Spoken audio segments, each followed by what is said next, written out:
and welcome to the Trading with Ashley show. Are you ready for Christmas? The stock market sure is. We are gearing up for a Christmas rally. So, what is a Christmas rally? It's actually the days between December the 24th and January 3rd, and typically the stock market likes to run during that particular week. Let's look back in time. If you go back to 1950, a Christmas rally has produced an additional 1.3% in the stock market. If you go back to 1928, it's a whopping 1.6% in that particular week, which is an incredible way to end what has been the most amazing year in the stock market. And if that is the case, if we do have the Christmas rally, we will hit yet another all-time high on the SPY. What else supports the fact that we will more than likely have a Christmas rally? Well, if you take an election year, for example, 80% of the time, December is super strong in an election year. So we have that going for us.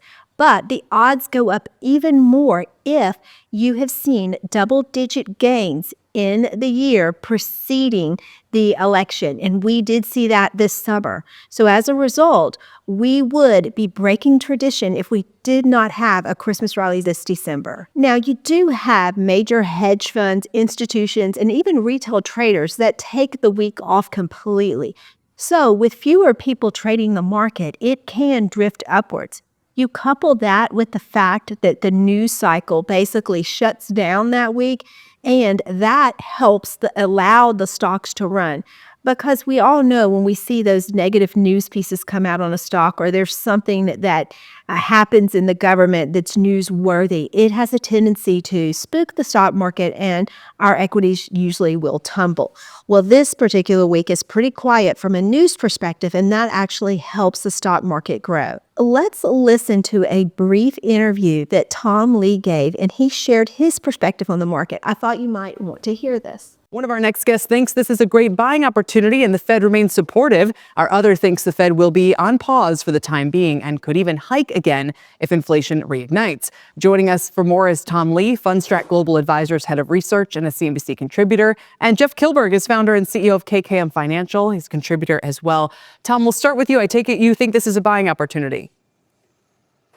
This is another buying opportunity in our view. 2024 has proven to be a year where the market's been strong and it has eluded many opportunities for sustained weakness.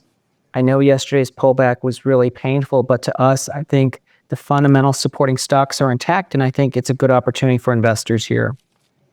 A good opportunity for investors. Jeff, I take it that you feel is differently putting it too strong?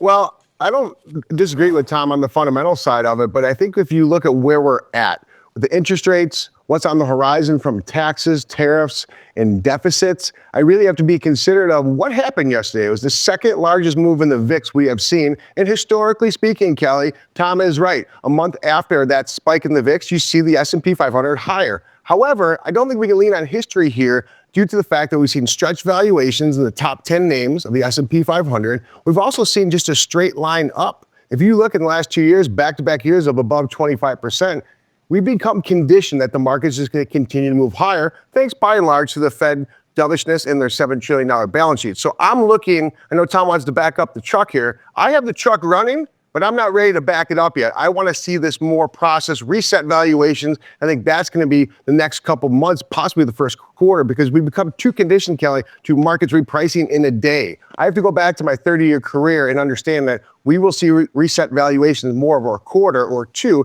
not just a day or two. You know, Tom, this has been a bit of a slide for the Dow, to put it mildly. We had 10 down days in a row. You say you saw signs of capitulation yesterday as it was a 90% down day. I did, Tyler. As context, the market has been bleeding lower. If you look at internals for the last 10 days, yesterday looks capitulatory because not only did we have a 90% down day, but the VIX, the spot VIX, exploded by 75%.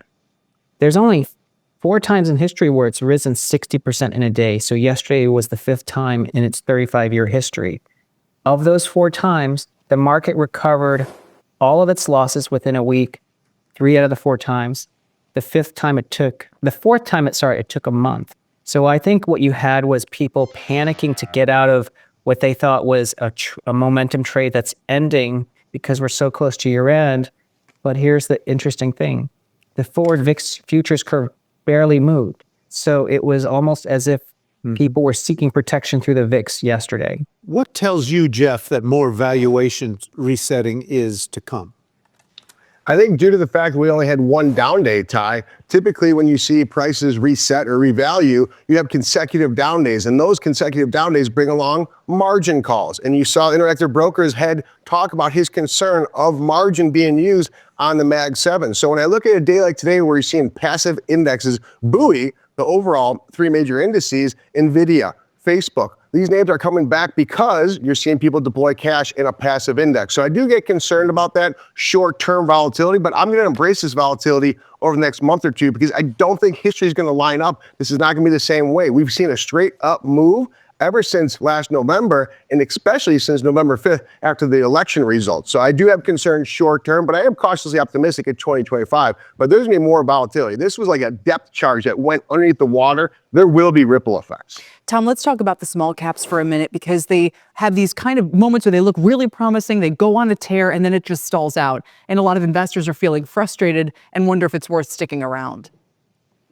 Yeah, I mean, I'd say investors are tired of having like the rug pull on small caps. Yesterday is an example. Unfortunately, when markets get nervous and they're risk off, and of course, buyers disappear, stocks that aren't as liquid get hit harder. That's why the Russell not only has been sort of under pressure for a couple of weeks, but really got hit yesterday.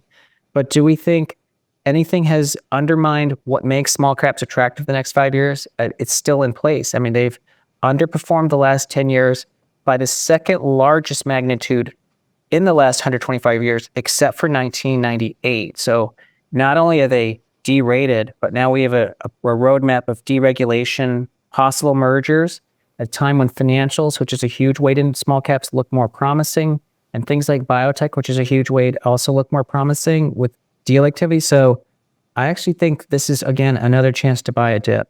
So if all these predictions come true and we do have a Christmas rally, how are we going to trade it? How do we adapt our trading style? Well, if I feel confident that the move is up for one of my favorite stocks, then I can actually be a little bit more aggressive when I sell puts. What does that mean? Being more aggressive when I sell puts means being closer to the money, closer to the action. Typically, if I am selling a put, I want to look at about a 0.2 delta. That's going to give me about a 20% chance that the stock will actually land on my strike price the day of expiration. But if I have a tendency to believe it's going to go up, then I might be more aggressive and look at like a 0.3, even a 0.4 delta. You could go as high as 0.5, and it'd be reasonable if it's a stock that is trading at the lower end of its Bollinger Band. Well, the beauty of being more aggressive with those deltas is that you get more premium when you sell the put. Now, collecting more premium will actually lower the cost of assignment when you consider the premium you receive coupled with your strike price.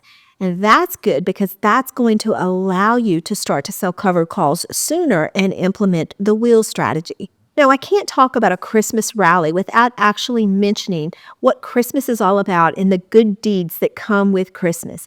Christmas is one of my favorite times of the year, and it's because people have a tendency to do nice things for others, and it just makes everyone feel good and it puts them in a better mood. So I need your help. Actually, our whole YouTube community needs your help.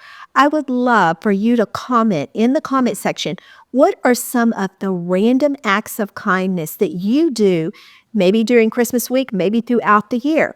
I'll start it off and tell you, one thing me and my family like to do is every now and then when we are going through a drive-through, we like to pay for the car behind us. And that always is a fun thing to do, and it surprises the car. Then they will typically pay for the car behind them. And that done over and over again. Can you imagine the good joy that it spreads throughout the day for everyone? I'm looking forward to seeing all of your comments below. It's going to give our YouTube community other ideas on how they can help spread joy this Christmas season. So, whether it's Christmas or Hanukkah or holidays, happy holidays to all of you. It's such a blessing to have this forum to be with you.